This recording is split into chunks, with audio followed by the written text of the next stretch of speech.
من الشیطان الرجیم بسم اللہ الرحمن الرحیم وبہ نستعین وهو خیر المعین صلی اللہ علی سیدنا محمد وآلہ الطاہرین۔ آج ہماری گفتگو فقہ اجتماعی کے اعتبار سے اجرت لینا واجبات کے اوپر یا اس کا جائز ہونا یا جائز نہ ہونا ہے۔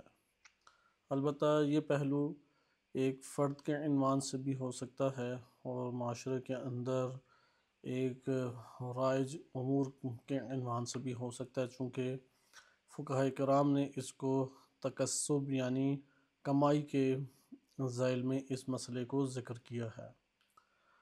یہ مسئلہ در حقیقت اس طریقے سے ہے کہ اس کو منظم طور پہ شیخ انصاری رحمۃ اللہ علیہ نے اپنی کتاب مقاصد میں ذکر کیا، اور اس کے بعد شارحین نے اس کو بہترین دلائل کے ذریعے سے بیان کیا، اور آج کے دور میں یہ زیادہ ہمیں درپیش مسائل میں سے ہے۔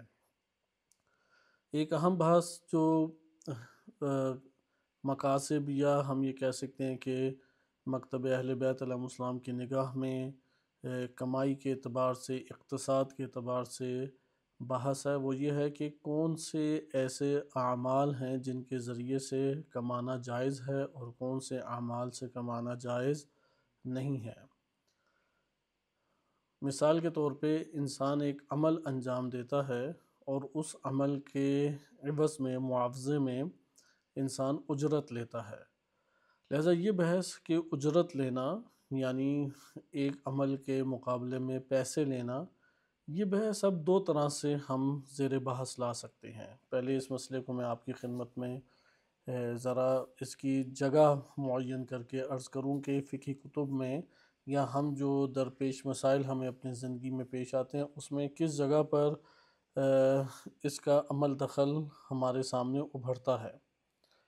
تو اس میں آپ کی خدمت میں عرض کیا جاتا ہے کہ اس اعتبار سے ہمارے پاس دو پہلو سامنے آتے ہیں۔ ایک پہلو یہ ہے کہ ہم عموماً اپنے روزمرہ زندگی میں دیکھتے ہیں کہ ایک شخص مثال کے طور پہ مزدور ہے یا جاب کرنے کے لیے جاتا ہے، وہ معاملہ کرتا ہے مد مقابل کے ساتھ کہ میں اپنی صلاحیت یا اپنا کام یعنی اپنی ساری زحمت اور محنت اور خدمات دوں گا، اور اس خدمت کے بدلے میں آپ سے مثلا اجرت کے طور پہ یہ لوں گا۔ اس کو ہم کہتے ہیں اجارہ۔ اجارہ یعنی کرائے کے اوپر بندہ رکھنا یا اجرت کے اوپر بندہ رکھنا یا تنخواہ کے اوپر۔ سمپل اور سادہ اگر ہم الفاظ میں کہہ سکیں تو کہہ سکتے ہیں کہ تنخواہ کے اوپر بندہ رکھنا۔ یہ تینوں کے تینوں کلمات ایک جیسے ہی ہیں۔ ابھی ہم اجارے کے مسائل میں نہیں وارد ہوتے، انشاءاللہ اسے بھی اپنے مقام پہ پڑھیں گے اور اس کی شرائط کو بھی پڑھیں گے، لیکن میں آپ کے خدمت میں صرف اس صورت کو واضح کرنے کے لیے کہ انسان عموماً کس طرح سے امور کو انجام دیتا ہے، اور امور کو انجام دیتے ہوئے اعمال کے بدلے میں انسان مد مقابل سے معاوضہ لیتا ہے، مد مقابل سے مثلاً اجرت لیتا ہے۔ اس کو ہم دو طرح سے دیکھ سکتے ہیں۔ ایک دفعہ کسب و کار یعنی ہمارا کام کاج جسے آپ کہتے ہیں یا جاب وغیرہ کہتے ہیں، اس کے بدلے میں کچھ ملنا، اور ایک دفعہ ہم اجارے کے باب سے لیتے ہیں۔ فقہاء کرام نے بھی اس کو اسی طریقے سے پہلے اجارے کے ضمن میں فقہاء کرام اسے ذکر کیا کرتے تھے کہ آپ مختلف کاموں کے لیے اجرت کے اوپر بندہ ہائر کرتے ہیں، رکھ لیتے ہیں۔ مثلاً آپ کے پاس زمین زرخیز موجود ہے، آپ کو مزدور یا کسان چاہیے، آپ کسانوں سے رابطہ کرتے ہیں اور ان کو اجرت کے اوپر یا کرائے کے اوپر آپ لے لیتے ہیں۔ یہ آپ کا ان سے کرائے کے اوپر یا اجرت کے اوپر یا تنخواہ کے اوپر لینا، اسے ہم کہیں گے کہ مستاجر۔ اس سے ہم نے مثلاً اجارہ ہم نے اس سے لیا ہے، یہ مستاجر کہلائے گا، اور جس نے لیا وہ اجیر کہلائے گا، اور اجرت کے اوپر معاملہ انجام پا جائے گا۔ بالفاظ دیگر اجارہ کبھی ایک شے کے مقابلے میں ہوتا ہے اور ایک دفعہ عمل کے مقابلے میں ہوتا ہے۔ مثلاً آپ ایک جگہ پہ جاتے ہیں، وہاں پہ آپ کا اپنا گھر نہیں ہے، آپ رہنے کے لیے گھر لینا چاہتے ہیں، تو آپ مالک سے معاملہ کریں گے، آپ کہیں گے کہ مجھے اتنی مدت کے لیے یہ رہائش دے دو، میں ہر مہینے کے بدلے آپ کو اتنا معاوضہ دوں گا۔ اس کو ہم کہتے ہیں کہ کرائے کے اوپر ایک چیز لینا، کرائے کے اوپر آپ گاڑی لیتے ہیں، کرائے پہ گھر لیتے ہیں، یہ ہیں اشیاء کے اوپر آپ نے لین دین کیا ہے، البتہ اجارے کا لین دین ہے۔ اسی طریقے سے ایک دفعہ آپ بندے کے عمل کے اوپر لین دین کرتے ہیں، اس طرح کا اجارہ کرتے ہیں، ایک بندے کو ہائر کرتے ہیں کہ تم مثلا اتنی مدت کے لیے میری پاس اتنے گھنٹے کام کرو، میں اس کام کے بدلے میں، جو تم کام ادھر انجام دے رہے ہو، اس کے بدلے میں آپ کو معاوضے کے طور پہ یہ رقم دوں گا۔ یہ جو رقم دینا ہے، یہ کیا کہلاتی ہے؟ اجرت۔ ہمارا موضوع یہاں پر یہی ہے، اس لیے بعد میں آنے والے فقہا نے اس کو مکاسب کے ضمن میں ذکر کیا، کسب و کار کے ضمن میں اس بحث کو ذکر کیا۔ اور آج کے دور میں اس کا دائرہ کار ماضی کی نسبت بہت زیادہ بڑھ بھی چکا ہے اور کئی پیچیدگیوں کو بھی لے کے آ چکا ہے، چونکہ اعمال انسان اس معاہدے کے تحت جو انجام دیتا ہے اور اس کے بدلے میں معاوضہ انسان لیتا ہے، اس کی کئی قسم اقسام نکل آئی ہیں اس وقت۔ جیسے کہ آن لائن آپ دیکھتے ہیں کہ مختلف لوگ یہ والے سوالات ہم سے کر رہے ہوتے ہیں اور ذہنوں میں سوالات پیدا بھی ہوتے ہیں۔ مثلا بعض جگہوں پہ صرف کلک کرنے کے آپ کو اجرت ملتی ہے کہ آپ نے اتنے ہزار کلک کرنے ہیں۔ بعض اوقات ایپس کے حوالے سے، اشتہاروں کے حوالے سے مختلف طرح کے بھی کام آ چکے ہیں۔ ہمارے ہاں جو فقہی کتب ہیں، اس میں اس باب کو اس طور پہ باندھا گیا ہے کہ وہ کون کون سے افعال و اعمال ہیں جن کے ذریعے سے کمایا جا سکتا ہے، جن کے ذریعے سے کمایا جا سکتا ہے۔ لہٰذا اس کو جس جگہ کے اوپر رکھا گیا ہے، اس کا موضوع ہی یہ ہے کہ وہ چیزیں جن کے ذریعے سے کمانا حرام ہے۔ مکاسب شیخ انصاری رحمۃ اللہ علیہ نے اس کو بہت اچھے طور پہ منظم کیے ہیں۔ انہوں نے چند انواع گنوائی ہیں کہ جن کے ذریعے سے کمانا جو ہے وہ جائز نہیں ہے، یعنی کمائی کے اعتبار سے چند انواع ہیں، ان میں سے ایک یہ ہے، وہ چیزیں جن کے ذریعے سے کمائی جائز نہیں ہے، وہ اشیاء جن کے ذریعے سے کمائی جائز نہیں ہے۔ اچھا، ان میں سے پہلی چیز جو انہوں نے ذکر کیا وہ یہی ہے کہ انسان کے اوپر جو اس کا عمل واجب ہو، اس کے ذریعے سے کمائی جائز نہیں ہے، اور مشہور فقہا کا یہ نظریہ صحیح ہے۔ وہ عمل جس کی انجام دہی کیا انسان کے لیے واجب ہو۔ انسان کا عمل کئی طرح کا ہو سکتا ہے، واجب بھی ہو سکتا ہے، مستحب بھی ہو سکتا ہے، مباح بھی ہو سکتا ہے، مکروہ بھی ہو سکتا ہے اور حرام بھی ہو سکتا ہے۔ اچھا، اب ان اعمال جو انسان یعنی عمل کو انجام دے کے انسان کے اوپر مختلف اعمال ہیں جو انسان سے صادر ہوتے ہیں، ان اعمال کا انجام دینا انسان پر یا واجب تھا، جیسے نماز ہے، صحیح ہے، اور روزہ ہے، حج وغیرہ ہے، یا انسان سے جو عمل صادر ہو رہا ہے وہ حرام ہے۔ مثال کے طور پہ نامحرم پہ نگاہ ڈالنا، یا اسی طریقے سے قتل کی کوشش کرنا، ظلم کرنا، یہ عمل کیا ہے انسان سے جو صادر ہو رہا ہے؟ حرام عمل ہے۔ اسی طرح انسان سے بعض اوقات عمل صادر ہوتا ہے جو مستحب ہے، جیسے مستحب نمازیں پڑھنا ہے آپ کا، اب عمل ہم سے صادر ہوا، یہ عمل کیا ہے ہمارے اوپر انجام دینا کیا ہے؟ مستحب ہے۔ بعض اعمال ہیں ہمارے اوپر ان کا انجام دینا مکروہ ہے، مثال کے طور پہ بین الطلوعین سونا، صحیح ہے، سورج نکلنے سے پہلے، فجر کے بعد سورج نکلنے سے پہلے سونا کیا ہے؟ مکروہ ہے۔ یا اسی طریقے سے بعض پیشے ہیں جو انسان اختیار کرتا ہے، مکروہ ہیں، اب وہ عمل ہے انسان کا لیکن وہ پیشے کیا ہیں؟ مکروہ ہے۔ جیسے کہ جانوروں کو جفت گیری کے لیے لے کے جانا تاکہ ان جانوروں سے مزید اولاد پیدا کرے، ایک عمل مکروہ پیشہ ہے۔ یا اسی طرح لوہار کا پیشہ کہا گیا ہے کہ یہ مکروہ پیشوں میں سے پیشہ ہے۔ قصابی بھی اسی طریقے سے، قصاب یعنی جو ہم کہتے ہیں کہ ذبح کرنے والا ہے، اس کو یہ پیشہ بھی کیا مکروہ شمار کیا گیا ہے۔ اب یہ عمل ہمارا ہے لیکن کیا ہے مکروہ ہے۔ اور بعض ایسے ہمارے اعمال ہیں جو کہ مباح ہیں، مرضی ہے کہ آپ انجام دیں، مرضی انجام نہ دیں۔ البتہ مباح میں بھی بعض اوقات رجحان پایا جاتا ہے، بعض اوقات رجحان نہیں ایک شے کی طرح ایک شے کا پایا، یعنی شرعی طور پہ ایک عمل مباح ہے لیکن اس کا راجح ہے خیر کی طرف، یا راجح ہے ایک طرف اس کی رجحان رکھتی ہے۔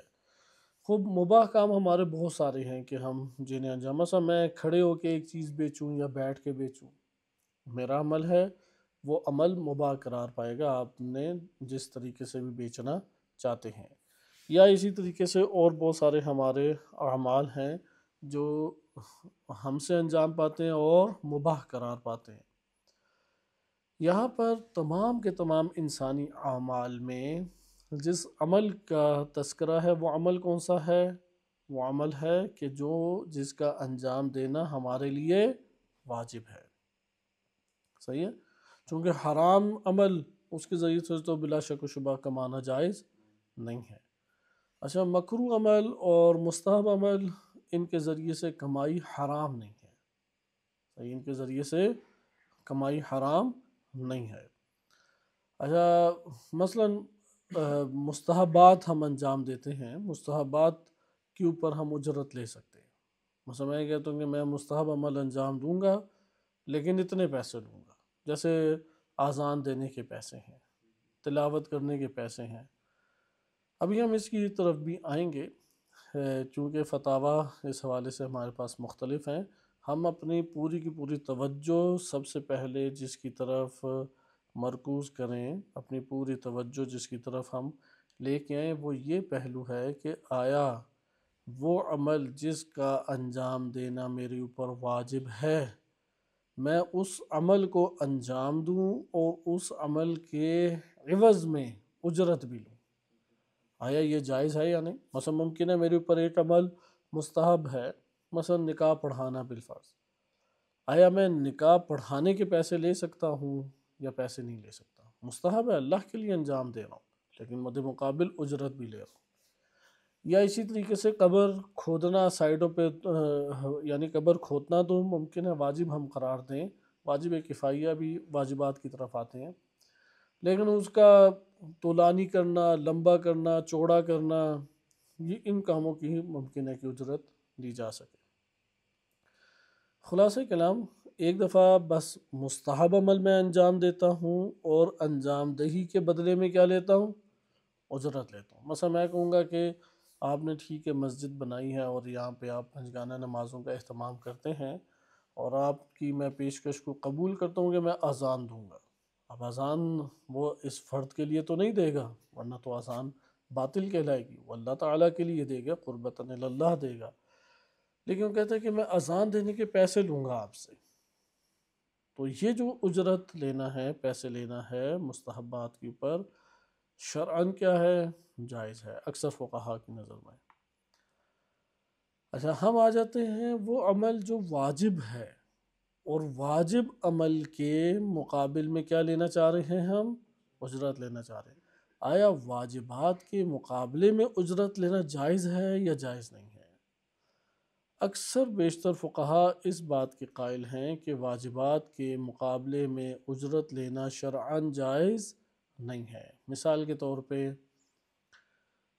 کسی کو اگر آپ نے واجب احکام سکھانے، حلال اور حرام کی تعلیم دینی ہے، جسے آپ کہتے ہیں نا فقہی احکام میں، اس کو اتنا سکھانا کہ جس سے وہ حرام سے بچ جائے اور حلال پر عمل کرے، یا جو فقہی احکام میں واجبات اور محرمات ہیں ان کی تعلیم دی جائے۔ اب یہ عمل اگر میرے بس میں ہے کہ میں کسی جاہل کو اس کی تعلیم دوں، تو میرے لیے لازم ہے کہ میں اس جاہل تک پہنچوں اور اسے یہ تعلیم دوں۔ حلال حرام کی تعلیم دینا جو ہے وہ اس شخص کے اوپر جو اسے جانتا ہے اور یہ استطاعت رکھتا ہے کہ اگلے کو سکھائے، اگر ہم اس کو واجب مان لیں تو اس کے بدلے میں اجرت نہیں لے سکتا۔ اکثر فقہاء اس بات کے قائل ہیں۔ بس یہاں پہ آپ کو میں چند مثالیں دیتا ہوں، اس کے بعد ہم مزید آگے وارد ہوتے ہیں اور فقہاء کی نظر سمجھنا چاہیں گے۔ البتہ اس میں ہم تھوڑا سا دینی پہلو سے بھی بعض روایات اور آیات کا مطالعہ کریں گے تاکہ ہمارے نفوس کے اوپر یہ جانب جو ہے کچھ ثبت ہو جائے۔ اعمال جو کہ میرے اوپر انجام دینا واجب ہیں، میں اس کو انجام دیتا ہوں اور اس کے بدلے میں کیا لیتا ہوں؟ اجرت۔ تو یہاں پہ اکثر فقہا اور مراجع اظام کس بات کی قائل ہیں؟ آپ واجبات کے مقابلے میں اجرت نہیں لے سکتے۔ اگر ایک عمل آپ کے اوپر انجام دینا واجب تھا، آپ اس کی اجرت لینا، مثلا کسی کو آپ کو تعلیم دینا واجب تھا، آپ اس کی اجرت نہیں لے سکتے۔ نماز جنازہ پڑھانا واجب ہے، نماز جنازہ مومن کی، مسلم کی پڑھائی جائے، اس کی اجرت نہیں لی جا سکتی۔ کفن و دفن، کفن دفن واجب ہے، اس کی اجرت نہیں لی جا سکتی۔ اگر ہم اس بات کو ابھی قائم صرف میں اعمال اس لیے آپ کی خدمت میں ابھی عرض کر رہا ہوں کہ ہمارا ذہن اس طرف مرکوز ہو جائے، کنسنٹریشن ہماری ساری اس طرف آ جائے کہ ہم سے ایک عمل صادر ہو رہا ہے اور صادر ہونے والے عمل کی انجام دہی میرے اوپر کیا تھی؟ واجب تھی۔ میں نے واجب کی نیت سے اس عمل کو انجام دیا، آیا میں اس عمل کے بدلے میں کسی سے اجرت لے سکتا ہوں یا نہیں؟ یہ اصل مسئلہ ہے، درست؟ اب وہ واجبات کی نوعیتوں کی طرف ہم آ جاتے ہیں۔ بس چند مثالیں آپ کی خدمت میں پیش کی اور آپ کے لیے واضح ہو گیا کہ انسان سے جو عمل صادر ہوتے ہیں، انسان کے لیے بعض اعمال کو انجام دینا کیا ہے؟ واجب ہے۔ انسان کے بعض افعال اور کام اور اعمال کیا ہیں؟ مستحب ہیں۔ اسی طرح سے مباح ہیں، مکروہ ہیں، حرام ہیں۔ ساری بحث آ جاتی ہے واجبات اور مستحبات کے اوپر۔ آیا میں خود قربتاً اللہ، اللہ کی بارگاہ میں ایک واجب یا مستحب عمل انجام دوں اور اس کے مقابلے میں افراد سے اجرت لے اجرت کا مطلب ہوتا ہے طے کرنا۔ اچھا، اس جگہ پہ بعض فقہا نے یہ بھی بیان کیا ہے ہدیے کے طور پہ لے سکتا ہے یا نہیں؟ ایک دفعہ تو کیونکہ جب ہم لفظ اجرت کہیں گے وہ کیا ہے؟ باقاعدہ طے کیا اس نے، معاملہ کیا اس نے۔ جیسے کہ جو آپ کو مثالیں دی کہ آپ جب گھر لیتے ہیں کرائے کے اوپر تو آپ ادھر طے کرتے ہیں، تنخواہ کے اوپر بندہ رکھتے ہیں تو باقاعدہ آپ طے کرتے ہیں اس سے معاملہ۔ اسی طریقے سے آپ کوئی ٹھیکے کے اوپر چیز دیتے ہیں، باقاعدہ کیا کرتے ہیں؟ طے کرتے ہیں۔ یہ جو طے کرنا ہے یہ اجارہ کے باب میں سارا آتا ہے۔ اجارہ یعنی یہی کہ کرائے کے اوپر آپ کا چیزیں لین دین۔ ایک خرید و فروخت معاملہ ہوتا ہے، یہ بالکل جدا ہے، اور ایک کیا ہے؟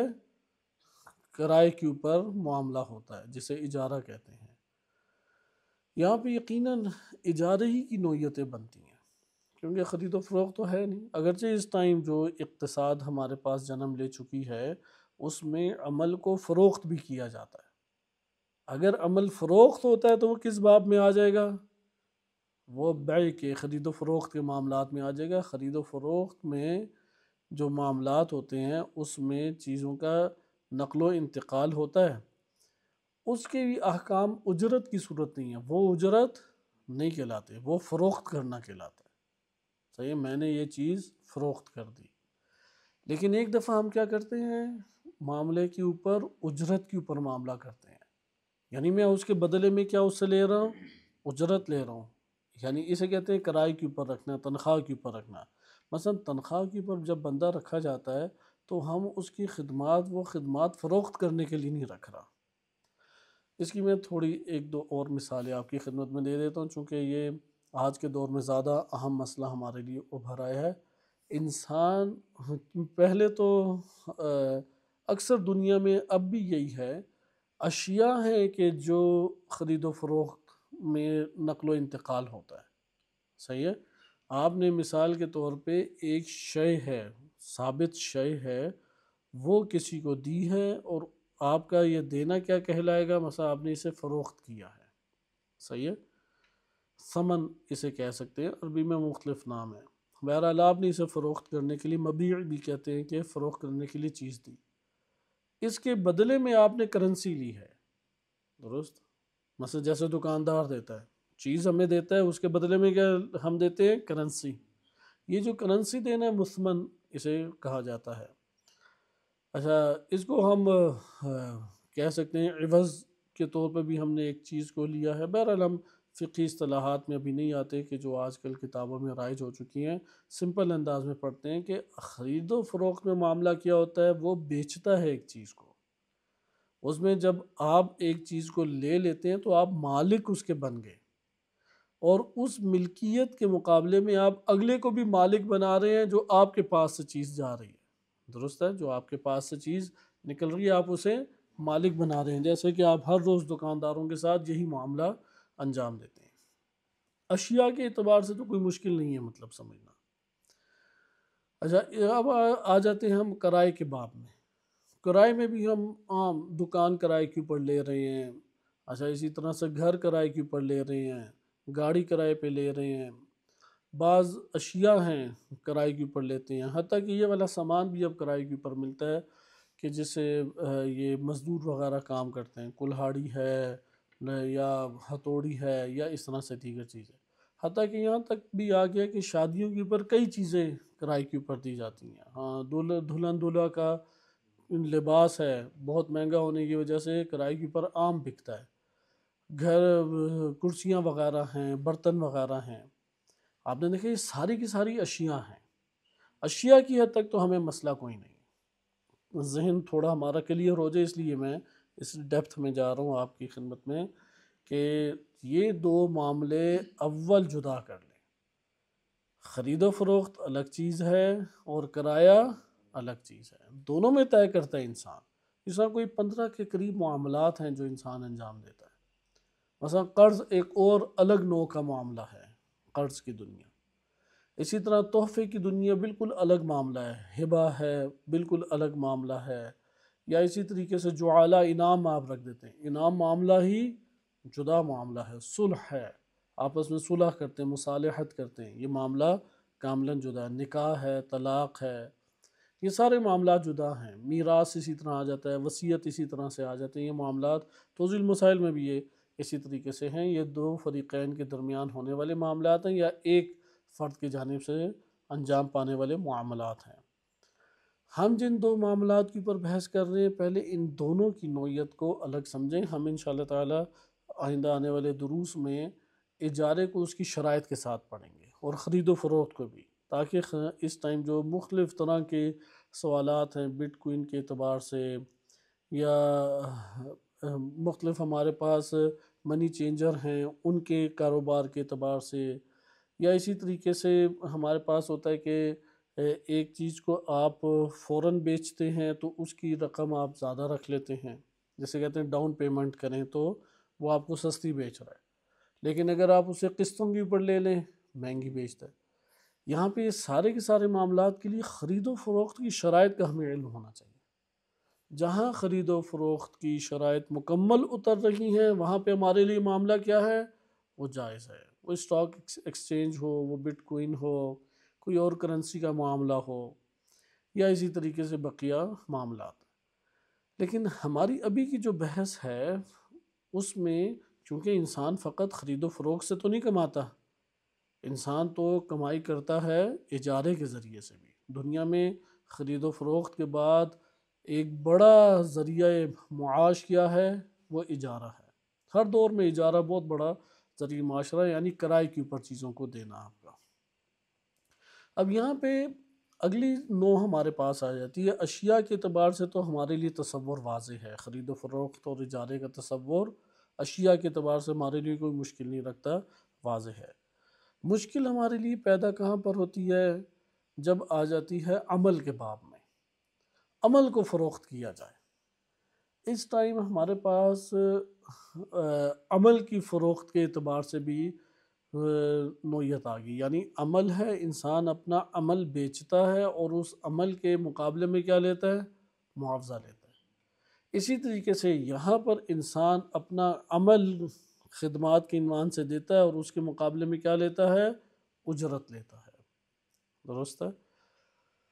اب ہم اس کو دقیق طور پہ ممکن ہے کہ ابھی نہ بیان کر سکیں کہ ہم ایسے عمل کی، چونکہ دنیاوی طور پہ جو عمل کو بیچنے کا نام دیا جاتا ہے وہ آپ کو اکثر بیشتر مثالیں اجارے والی نکلیں گی، صحیح ہے، اجارے والی محسوس ہوں گی۔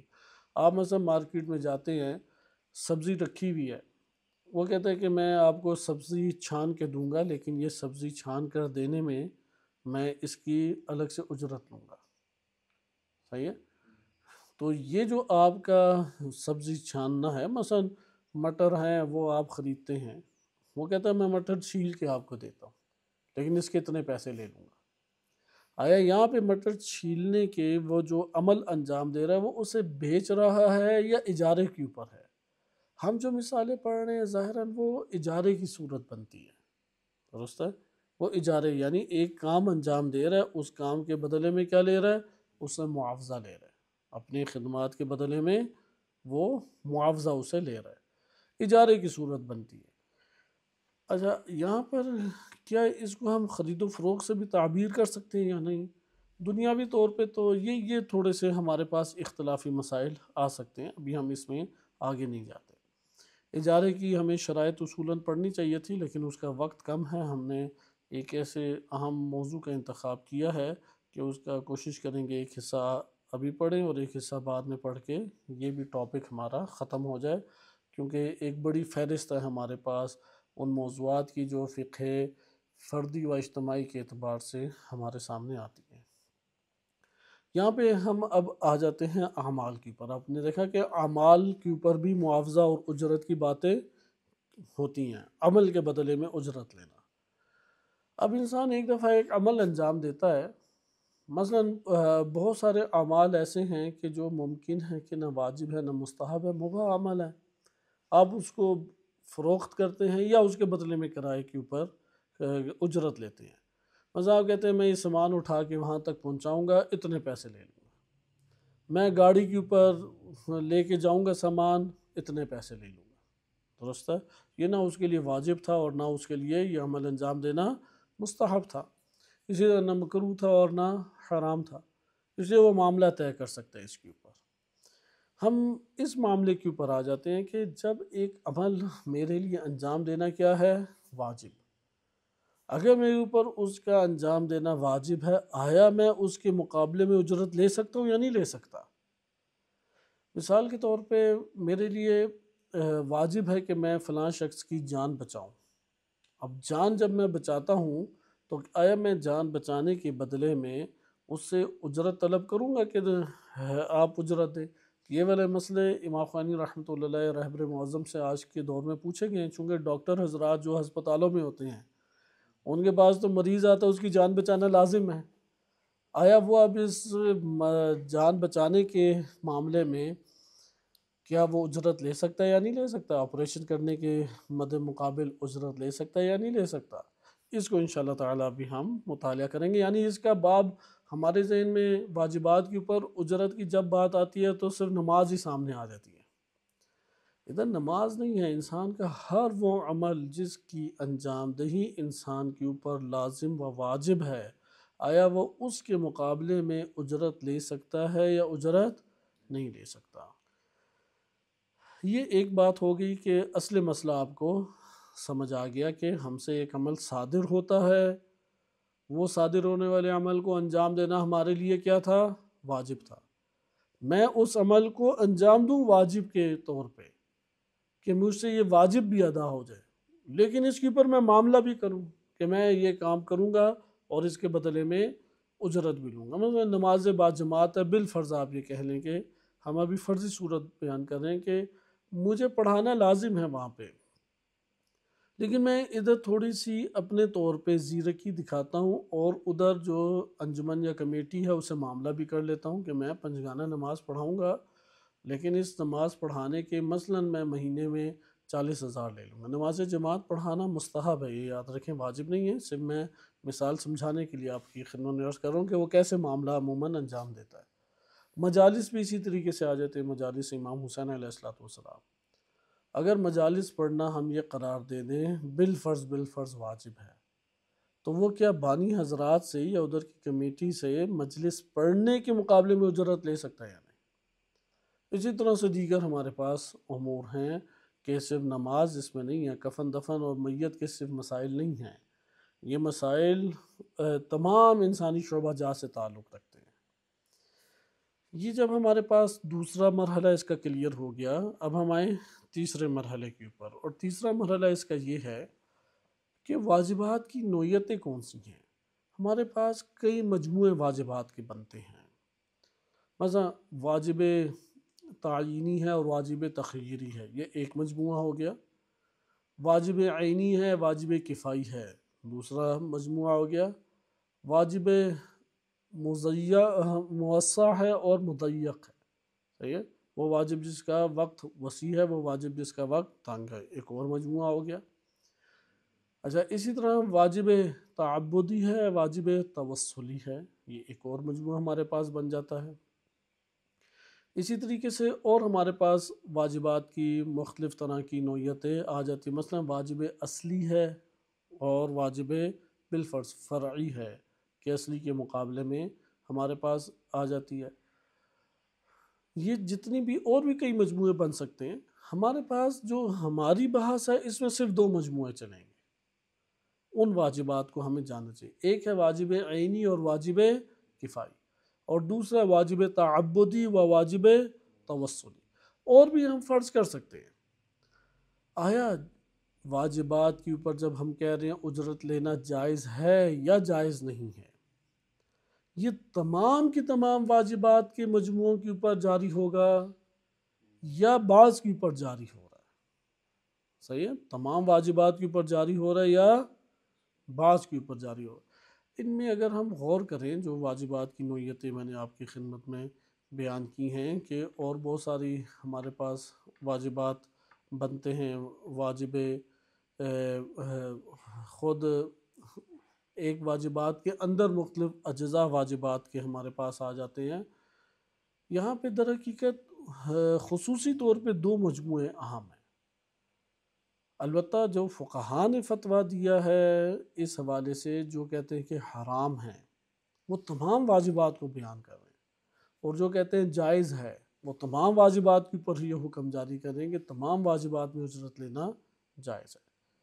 چونکہ بس ابھی تک ہم نے پہلے کیا گفتگو پڑھی تھی کہ واجبات کی اجرت لینا، یعنی ایک عمل جو انسان کے اوپر واجب ہے، وہ اس عمل کی انجام دہی کے اوپر اگلے سے کیا ہے، اجرت لے، یعنی طے کرے کہ میں واجب عمل بھی انجام دوں گا اور تم اس کے مقابلے میں مجھے اتنی کوئی منفعت دو گی، کیونکہ اجرت سے مراد ہمیشہ پیسہ نہیں ہوتا، کوئی بھی منفعت ہو سکتی ہے، وہ گھر میں رہائش کے اعتبار سے ہے، وہ کوئی اجناس پہنچانے کے اعتبار سے ہے، کوئی کرنسی وغیرہ دینے کے اعتبار سے، کچھ بھی ہو سکتی ہے بہرحال۔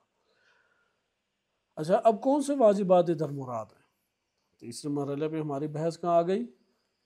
وہ کون سے واجبات ہیں کہ جن کے اوپر آپ اجرت لینا جائز یا جائز قرار نہیں دے رہے؟ یہ میں پھر عرض کروں کہ آج کے دور میں یہ والے معاملات ہمارے لیے بہت حساس ہو چکے ہیں۔ ہم عام جابس جب کرتے ہیں تو جابس کے اندر بھی ایسی نوعیتیں آ سکتی ہیں کہ ایک عمل میرے لیے انجام دینا واجب تھا، یا اسی طریقے سے میں عام علماء حضرات، مبلغ حضرات کے لیے بھی بہت اہم ہے کہ ان کے لیے بعض امور بیان کرنا کیا تھے، واجب تھے، یا بعض اعمال انجام دینا واجب تھے۔ آیا وہ ان کے بدلے میں اجرت لے سکتا ہے یا اجرت نہیں لے سکتا؟ مشہور فقہاء کا کیا نظریہ ہے؟ اجرت لینا حرام ہے اس کے لیے۔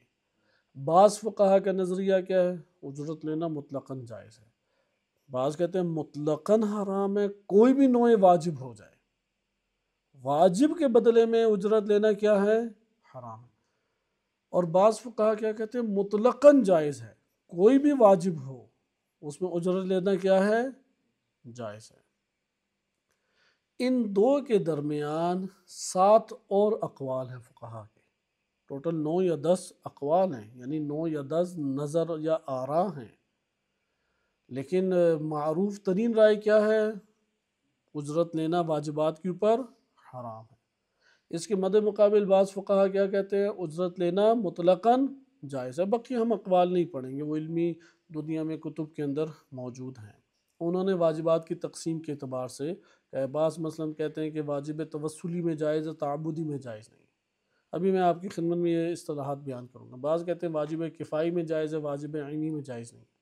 بعض نے واجب کفائی کو تقسیم کر کے کہا کہ واجب عینی میں بھی نہیں جائز اور واجب کفائی اگر ضرورت کی خاطر یا حفظ نظام کی خاطر ہے، جو انسان کا معاشرہ ہے اور نظام ہے اس کی، اگر ضرورت یعنی مجبوری کی وجہ سے واجب کفائی عائد ہو کے اجرت لے سکتا ہے، حفظ نظام کے لیے تو اجرت نہیں۔ اس طرح کے مختلف اقوال ہیں، لیکن دو قول جو آج کے دور میں فقہا کے درمیان پائے جاتے ہیں اور اہمیت کے حامل ہیں وہ یہ کہ کوئی بھی صورت، مطلقاً سے مراد ہے کوئی بھی واجب کی نہ ہو اور کوئی بھی مورد ہو، ضرورت یعنی اضطراری حالت میں ہیں آپ، یا حفظ نظام کی وجہ سے ہے، یا کوئی اور آپ کو ضرورت نہیں اصلاً مال کی، کوئی بھی مورد ہو، واجبات کی ادائیگی میں مد مقابل سے طے کر کے اجرت لینا کیا ہے؟ جائز نہیں ہے۔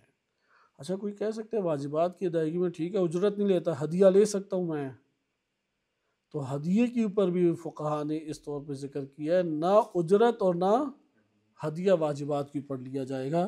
اچھا ہدیے کے احکام الگ ہیں، ممکن ہے کہ ہم کہیں کہ ہدیے کے طور پہ پیسے لینا جائز قرار پائے، اسے ہم دیکھیں گے ابھی مراجع اعظام کے اقوال کی روشنی میں۔ دوسرا قول کیا ہے کہ واجبات کوئی سے بھی ہوں اور کوئی بھی مورد ہو، اس کی انجام دہی میں آپ واجب کو انجام دیتے ہوئے آپ اجرت کے طور پہ بھی لے سکتے ہیں اور ہدیہ کے طور پہ بھی لے سکتے ہیں۔ آئے میں مراجع کے اعتبار سے آپ کے سامنے صرف ایک بیان کر دوں، کیونکہ کچھ تفصیلات ہم آگے پڑھیں گے، لیکن اصل مسئلہ مراجع کی سطح تک آپ کے لیے حل ہو جائے انشاءاللہ تعالی ہم آئندہ آنے والے دروس میں یعنی اگلے درس میں تھوڑی اس میں مزید دقت میں جائیں گے، چند آیات روایات سے استفادہ کریں گے تاکہ اس باب میں ہمارے لیے ایک اخلاقی تربیتی پہلو بھی سامنے آ جائیں، کیونکہ فقہی احکام جو ہیں وہ اپنی جگہ پہ حلال حرام کے اعتبار سے بعض اوقات روشن ہو جاتے ہیں، لیکن اخلاقیات کا وہاں پہ تقاضا کچھ اور بھی ہوتا ہے۔ رہبر معظم حافظہ اللہ تعالی و آیت اللہ سیستانی دامت برکاتہ العالی، یہ شخصیات جو ہیں ان مراجع میں شمار ہوتی ہیں کہ جن کی نظر میں واجبات کے اوپر اجرت لینا کیا ہے؟ حرام ہے۔ کوئی بھی مجموعہ واجبات ہو ان کے اوپر اجرت لینا حرام ہے۔ آیت اللہ سیستانی نے بھی یہ ذکر کیا ہے اور رہبر معظم کا بھی یہی کہنا ہے۔ اچھا اسی طریقے سے امام خمینی رحمۃ اللہ علیہ انہوں نے بھی اس چیز کو ذکر کیا کہ واجبات کے اوپر جو ہیں وہ اجرت لینا جائز نہیں ہے۔ آیت اللہ خوئی رحمۃ اللہ علیہ ان فقہا کی فہرست میں ہیں کہ جنہوں نے مطلقاً جائز قرار دیا، کوئی سے بھی واجبات ہوں آپ طے کر کے اس کے بدلے میں اجرت لے سکتے ہیں۔ اس لیے انہوں نے اپنی کتاب مصباح الفقہا میں 9 آراء ذکر کی ہیں اور 9ویں رائے اپنا ہی ذکر کیا ہے۔ سید مرتضیٰ علم الہدیٰ رحمۃ اللہ علیہ قدیمی ترین ہمارے علماء اور فقہا میں شمار ہوتے ہیں، وہ بھی اسی رائے کے قائل تھے کہ واجبات کے اوپر اجرت لینا کیا ہے؟ جائز ہے۔ بہرحال آیت اللہ خوئی رحمۃ اللہ علیہ اسے جائز قرار دیتے ہیں۔ ہم جانتے ہیں کہ دنیا بھر میں آیت اللہ خوئی رحمۃ اللہ علیہ کی کثرت سے تقلید ہوئی اور آج بھی بزرگان جو ہیں ان میں ایک بڑی تعداد آیت اللہ خوئی رحمۃ اللہ علیہ کی ہی مقلد ہے، لہٰذا یہ چیز پھر آہستہ آہستہ ہماری طرف آ گئی کہ ہر چیز کے اوپر پھر وہ اجرت کا سلسلہ ایک نو چل پڑا، چونکہ مراجع اعظام جب ایک مرجع کی شہرت اور اس سے متعلق اس کے مقلدین کی تعداد زیادہ ہو جاتی ہے تو وہ پھر مکتب کے اعتبار سے بھی عناوین پہچانے جانے شروع ہو جاتے ہیں۔ یہی وجہ بنی کہ آیت اللہ خوئی رحمۃ اللہ علیہ کے اس فتاویٰ کی روشنی میں مجالس میں واضح طور پہ اجرت کو طے کیا گیا، اگرچہ مجالس مستحب کے باب میں بقیہ مراجع اعظام کی نظر میں بھی اجرت لی جا سکتی ہے، عیب اور حرج نہیں ہے، لیکن آپ دیکھ لیں کہ جب واجبات کے اوپر اجرت کو جائز قرار دیا گیا ہے تو مستحبات کو تو پھر بے درجہ اولیٰ افراد انجام دیں گے۔ کفن دفن ہے، میت کو غسل دینا ہے، میت کو دفنانا ہے، یہ سارے امور کے اوپر اجرت لی جانے لگی اور پورے پاکستان میں یہ عمومی طور پہ لی بھی جاتی ہے۔ اسی طریقے سے دین سکھانے کے اوپر، قرآن پڑھانے کے اوپر، ہر چیز کے اوپر واجب ہو یا مستحب ہو اجرت کیا قرار پائی؟ آیت اللہ خوئی رحمۃ اللہ علیہ کے فتاوی کے مطابق جائز قرار پائی۔ میں آپ کے سامنے چند پہلے فتاوی پڑھ دیتا ہوں، پھر واجبات کو کچھ ذکر کیا جائے گا اور بقیہ انشاءاللہ تعالی ہم اگلے درس میں مطالعہ کریں گے۔ رہبر معظم کی اجوبۃ الاستفتاءات کتاب ہے، اور اس میں انہوں نے خود عنوان باندھا ہے اخذ الاجرہ علی الواجبات، واجبات کے اوپر اجرت کو لینا۔ اس میں صرف ایک مسئلہ بیان کرتا ہوں، چونکہ واجبات کی دو مجموعوں کی تفصیل بیان کرنا ضروری ہے، واجب عینی اور کفائی، اور واجب تعبدی و توسلی۔ یہاں پہ انہوں نے رہبر معظم نے سے ذکر کیا گیا ہے کہ سوال پوچھا گیا کیا میت کو غسل دینے کے اوپر اجرت لینا جائز ہے؟ تو اب رہبر معظم کی طرف سے جو جواب ہے وہ کیا ہے، اگر میت مسلمان کی میت ہے، اس کو غسل دینا عبادت واجب ہے، صحیح ہے، لیکن واجب کفائی ہے، کیا ہے؟ واجب کفائی ہے۔ پھر آگے لکھتے ہیں فلا یجوز اخذ الاجرت علی نفس عمل تغسیل، خود غسل دینے کے عمل کے اوپر اجرت لینا کیا ہے؟ جائز نہیں ہے۔ اس کا یہ مطلب ہوا کہ وہ کن افراد میں سے ہیں، کہ ان بزرگان میں سے ہیں یا ان فقہا میں سے ہیں کہ جو اجرت لینے کو، واجبات کے اوپر اجرت لینے کو جائز نہیں سمجھتے۔ آئے اب ہم آیت اللہ سیستانی کے ہم منہاج الصالحین سے مسئلہ نمبر 476 476 مسئلہ پڑھ دیتے ہیں۔ اس میں یہ ہے کہ لا تجوز الاجارہ علی تعلیم الحلال والحرام و تعلیم الواجبات۔ اصل مسئلہ انہوں نے ذکر کیا آیت اللہ سیستانی نے کہ اجارہ لینا، صحیح ہے، اجارہ جائز نہیں ہے، یعنی اجرت دینا لینا جائز نہیں ہے حلال حرام کی تعلیم پر اور واجبات کی تعلیم پر۔ واجبات کی تعلیم کے اوپر اجرت دینا جائز نہیں ہے، اور اس سے حلال حرام کی اوپر اجرت لینا دینا جائز، یعنی آپ کرائے کے اوپر بندہ، تنخواہ کے اوپر بندہ واجبات کی ادائیگی کے لیے نہیں رکھیں گے، جیسے نماز ہے، روزہ ہے، اور اس طرح کے دیگر وہ مبتلا بہ مسائل ہیں کہ جس کی تعلیم دینا واجبات میں سے ہے۔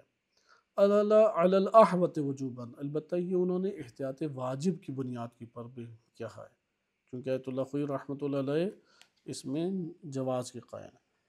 پھر آگے ذکر کرتے ہیں کہ بل اذا لم یکن محل الابتلاء، اگر یہ والے مسائل محل ابتلاء نہیں ہیں، یعنی لوگوں کو درپیش نہیں ہوئی آتے، تب بھی اگر واجبات سے ان کا تعلق ہے تو پھر فلا یخلو عن اشکال، تو تب بھی اجرت لینا اشکال سے خارج نہیں ہے۔ وَإِنْ كَانَ الْأَظْهَرُ الْجَوَازُ فِيهِ، ہاں اس صورت میں کہ جب مبتلا بہ مسائل میں سے وہ شمار نہیں ہوتے اگرچہ واجبات میں سے ہیں، تو اس صورت میں ہم کہہ سکتے ہیں کہ اظہر یہ ہے کہ جائز ہے۔ پھر آگے ذکر کرتے ہیں وَلَا يَجُوزُ أَخْذُ الْأُجْرَةِ عَلَى تَغْسِيلِ الْأَمْوَاتِ وَتَكْفِينِهِمْ وَدَفْنِهِمْ عَلَى الْأَحْوَطِ، کہ مردوں کو غسل دینا، مسلمان میتوں کو، اور ان کو کفن پہنانا اور ان کو دفنانا، اس کے اوپر احتیاط واجب کی بنیاد کے اوپر اجرت لینا جائز نہیں ہے، صحیح ہے۔ البتہ پھر ذکر کرتے ہیں ہاں اس صورت میں کوئی عیب اور حرج نہیں ہے اجرت لینے پہ کہ آپ قبر کو لمبا کریں، چوڑا کریں، گہرا کریں، یا آپ یہ کہیں کہ میں قبر کو اتنی صورت میں کھودنے کے لیے اجرت دیتے ہیں تو اس میں جائز نہیں ہے۔ لیکن ہاں اگر قبر کھودنا جو ہے وہ لازم قرار پائے، اگر قبر کھودنا کیا ہے، چونکہ قبر کھودیں گے تو دفنائیں گے نا، تو دفنانے کے لیے مقدمے کے طور پہ قبر کھودنا کیا ہے، واجب و لازم ہے، تو اس صورت میں جائز پھر اجرت لینا نہیں قرار پائے گی، اور اسی طور پہ اجارہ اس صورت میں احتیاط واجب کی بنیاد پہ جائز نہیں ہے۔ یہاں پہ آپ نے یہ مسئلے دیکھے کہ آیت اللہ سیستانی رحمۃ اللہ علیہ حافظہ اللہ تعالیٰ نے کیا ہے، احتیاط واجب کی بنیاد کے پر یہ کہا ہے کہ اجرت واجبات کے اوپر نہیں لی جا سکتی، یعنی ہائر نہیں کیا جا سکتا، صرف اجرت لینا نہیں، دینا بھی پھر جائز قرار نہیں پائے گا، کہ ہم اس کے اوپر پورا معاملہ اجارے کا کریں، یہ اجارہ طے کرنا جائز، واجبات کے اوپر بندوں کو ہائر کرنا یا تنخواہوں کے اوپر رکھنا وہ جائز قرار نہیں پائے گا، لیکن ان کی نظر میں احتیاط واجب ہے، دیگر فقہا کی طرف آپ رجوع کر سکتے ہیں۔ رہبر معظم نے واضح طور پہ کہا کہ جائز نہیں ہے۔ امام خمینی رحمۃ اللہ علیہ ان کی بھی اس حوالے سے جو نظر ہے وہ یہی ہے، انہوں نے اپنے استفتاءات میں ان امور کو ذکر کیا ہے۔ البتہ امام خمینی رحمۃ اللہ علیہ سے مختلف طرح سے یہ سوال جواب پوچھے گئے تھے، دفتری امور میں ہیں، ہسپتال کے امور میں ہیں، یا اسی طریقے سے اور ایسے امور ہیں کہ جس میں ہم کہہ سکتے ہیں کہ واجبات کی نوعیت بنتی ہے، تو اس میں انہوں نے اس کو ذکر کیا، وہ ہم علیحدہ پڑھیں گے کیونکہ وہ دلچسپ بھی ہیں ہمارے پاس، لیکن اس سے پہلے ہم آئیں چند نکات جو ہیں وہ واجبات کے ان دو مجموعے واجبات میں پڑھ لیں، ایک ہے عینی اور کفائی، اور دوسرا کیا ہے تعبدی اور توسل، یہ صاد سے ہے، سین سے نہیں ہے۔ ایک توسل ہوتا ہے سین سے، یہ الگ ہے، اور ایک ہے توسل صاد کے ساتھ ہے۔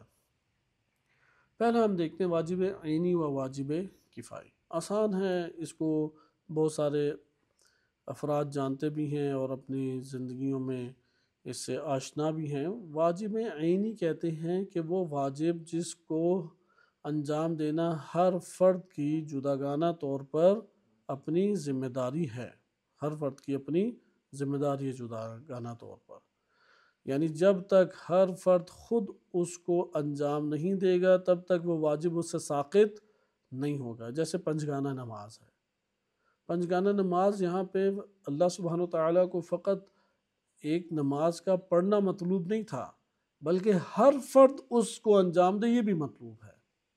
بس واجب عینی میں کیا ہے، دو چیزیں ہمیں مطلوب ہیں، اللہ سبحانہ وتعالیٰ کو، مولا کو دو چیزیں مطلوب ہیں۔ نمبر ایک، یہ عمل انجام پائے، کوریئرز کے اوپر یہ عمل انجام پائے۔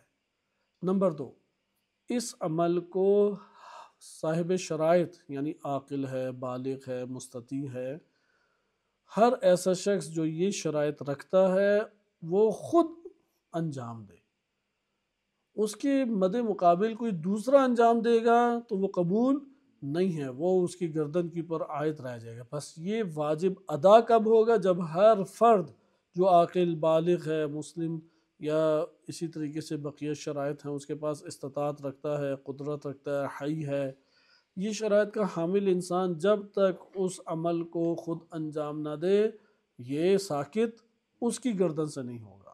مثلا اگر ایک محلے میں 1000 بندے رہتے ہیں اور 1000 بندے یہ شرائط رکھتے ہیں، عاقل ہیں، بالغ ہیں، مستطیع ہیں، حی ہیں، وغیرہ وغیرہ، اگر وہ یہ شرائط رکھتے ہیں تو ان کے اوپر پنجگانہ نمازیں ہر فرد کے اوپر انجام دینا لازم ہے۔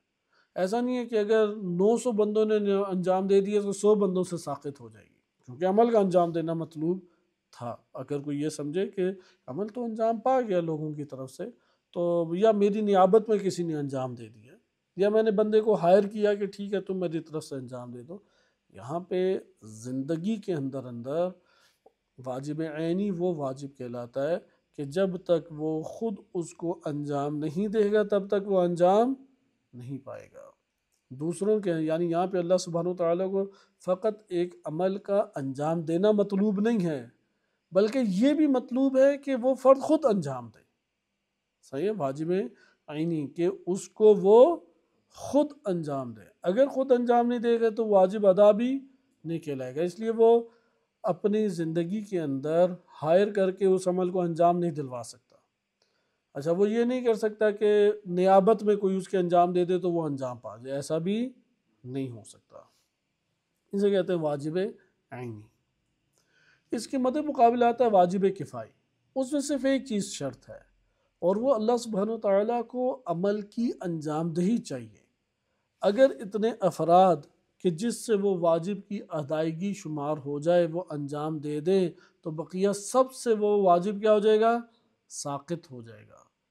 ہر فرد سے ابتدا میں تو ہر فرد کی پر عائد ہوتا ہے، لیکن اگر وہ واجب کفایت کر جائے، کفائی کہتے اسی لیے کہ اگر وہ واجب جو عائد ہوتا تھا وہ کفایت کر جائے تو بقیہ سب سے کیا ہو جائے گا؟ ساقط ہو جائے گا۔ اچھا یہاں پہ کیا وہ ہر فرد کی گردن کے اوپر عائد ہوتا تھا یا نہیں ہوتا تھا؟ ہر فرد کی گردن پہ عائد ہوتا تھا، لیکن ہر فرد سے انجام دہی اس وقت مطلوب تھی کہ جب تک وہ اتنی مقدار انجام نہ پا جائے جس سے وہ واجب کفایت کر جائے، بقیہ لوگوں کی نسبت کیا ہے؟ کفایت کرے۔ مثلا دشمن سے اپنے گھر یا اپنے حدود کو یا معاشرے کو، محلے کو بچانا کیا ہے؟ واجب ہے۔ اب یہ ہر فرد کی گردن کی پر عائد ہوتا ہے یا نہیں؟ ہر فرد کی گردن پر عائد ہوتا ہے۔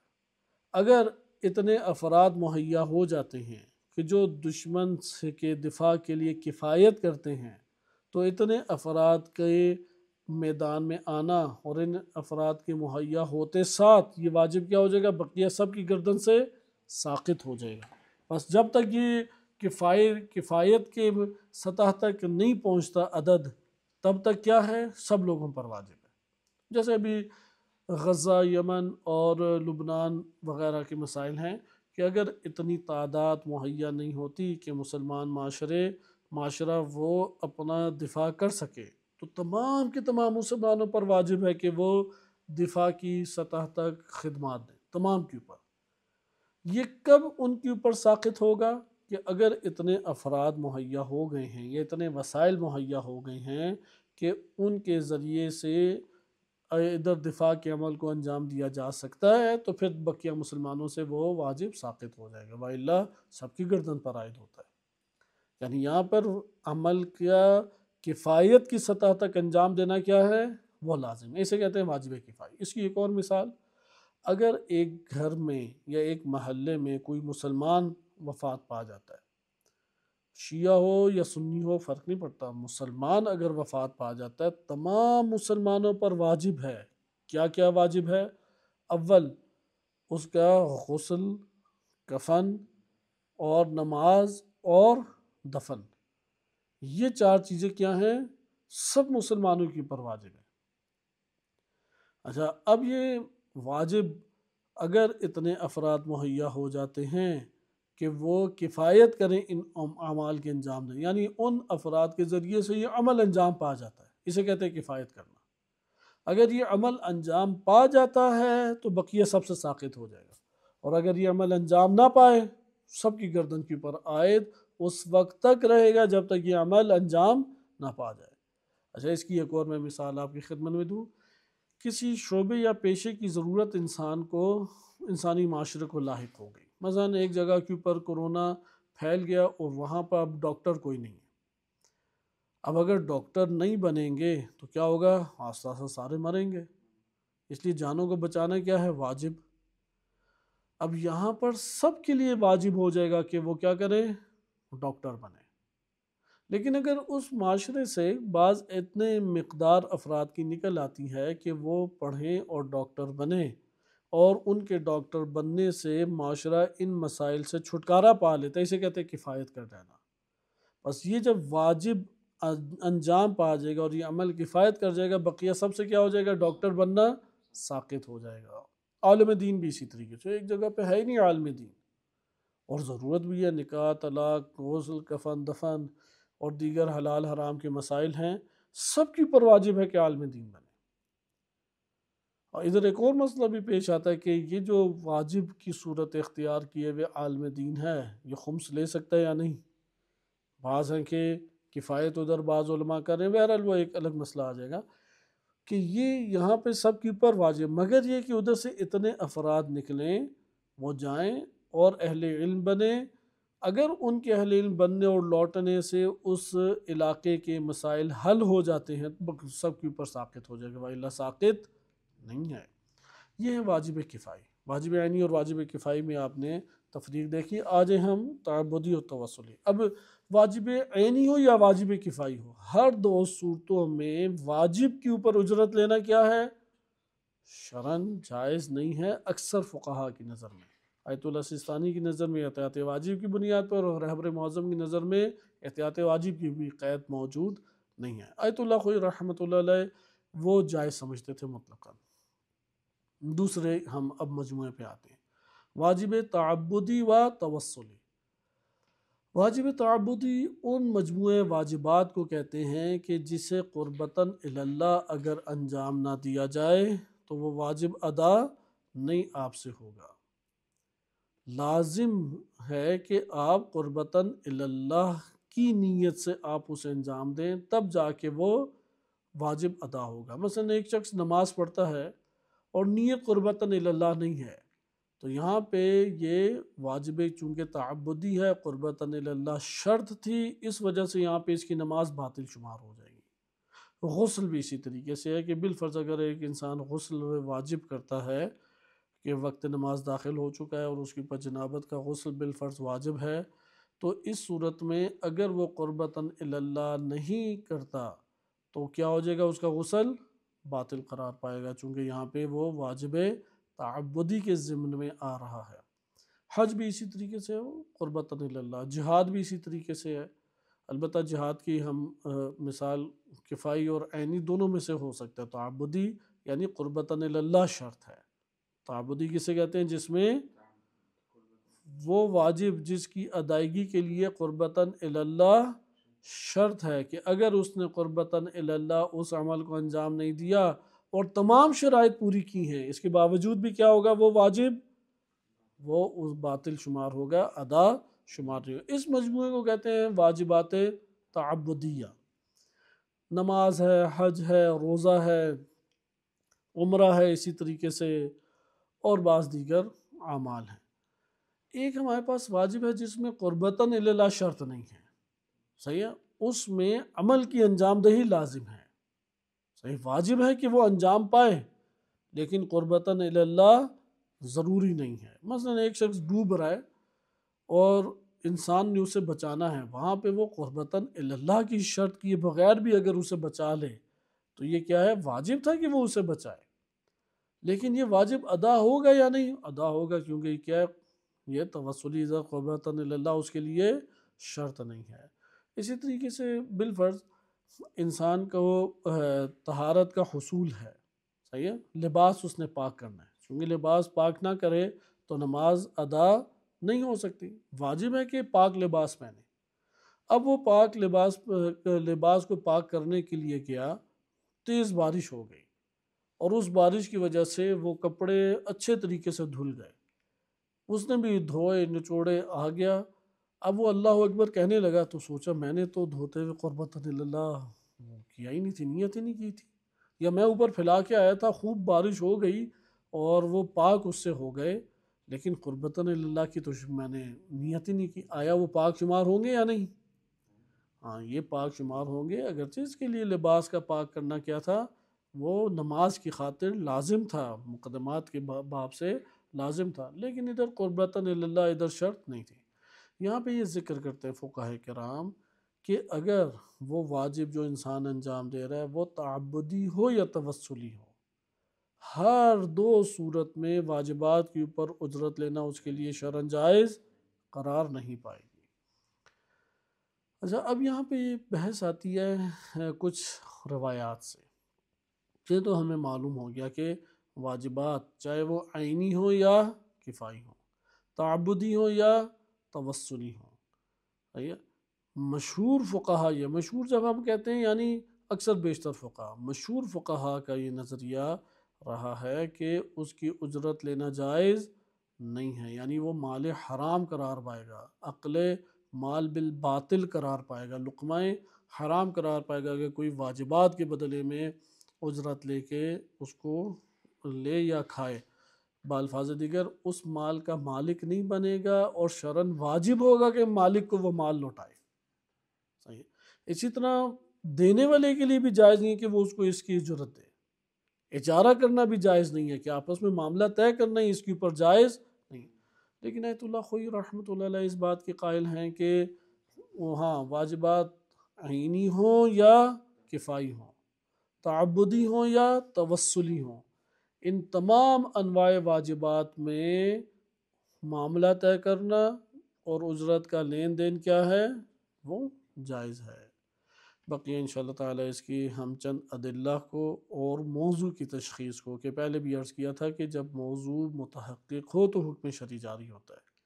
یہ جو حکم شرعی آج ہم نے پڑھ لیا، اس کا موضوع کیا ہے، یعنی وہ کون سی شرائط ہیں کہ جب یہ انجام پا جائے، تو اس کو ہم اگلے درس میں مطالعہ کریں گے۔ صلی اللہ علی سیدنا محمد و آلہ الطاہرین۔